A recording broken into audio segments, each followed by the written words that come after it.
পারলাম না বাবা, তোমাকে দেওয়া ওয়াদা আমি রক্ষা করতে পারলাম না। মৃত্যু দুশ্মনী করে আমার দুশ্মনদের ছিনিয়ে নিল। ওই ভণ্ড নেতার শামশির ডাকুকে আমি নিজ হাতে সাজা দিতে পারলাম না। দুঃখ করছো কেন রানী?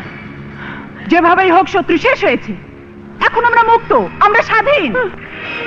না রে নাগমা, আমি স্বাধীন না। তোরা চলে যা, আজ থেকে তোরা স্বাধীন। আমি আমার ছোট বোনকে কথা দিয়েছি, সে কথা আমাকে রাখতেই হবে। বোন? হ্যাঁ, আমার হারিয়ে যাওয়া ছোট বোন কবিতা এখন পুলিশ অফিসার। কবিতার কাছে আমি ওয়াদা করেছি, দুশ্মনদের শেষ করে আমি আইনের কাছে আত্মসমর্পণ করব। আত্মসমর্পণ? আমার বোনের জন্য, আকাশের জন্য আমাকে তো করতেই হবে নাগমা। আমরাও তোমার সাথে আত্মসমর্পণ করব। তোরা কেন? আমার ফাঁসি হবে, আমার জেল হবে, তোরা কেন আমার সাথে কষ্ট করবি? রানী, তুমি আমাদের সর্দার, তোমার ফাঁসি হয়ে যদি আমাদের জেল হয়, তবে জেনে রেখো রানী, আমরা স্বেচ্ছায় সেদিন আত্মহত্যা করব।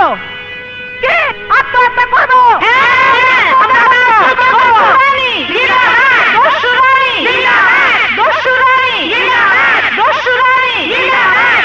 কেঁদো না কবিতা, রানীর পরিচয় আমি আগেই পেয়েছি, কিন্তু তুমি কষ্ট পাবে জেনে আমি কিছু বলিনি। আমার কষ্ট তো সবে মাত্র শুরু স্যার। যে হাত দিয়ে বোন আমাকে আদর করে দুধ ভাত খাওয়াতো, বোনের সেই হাতে আমাকে হাত কড়া পরাতে হবে। হয়তোবা ভালোবাসার ওই নরম বুকে গুলিও চালাতে হবে।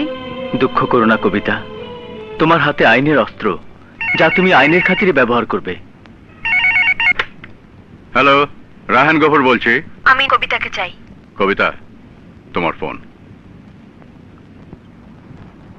হ্যালো, কেমন আছিস কবিতা?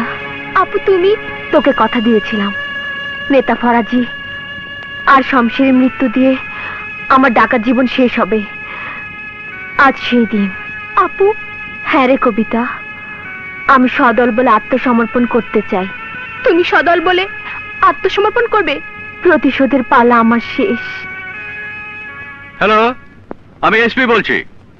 তোমার সিদ্ধান্ত জেনে আমি খুব খুশি হয়েছি রানী। ধন্যবাদ এসপি সাহেব। আগামীকাল 10টায় জঙ্গলবাড়ি বাংলোতে আমি সদল বলে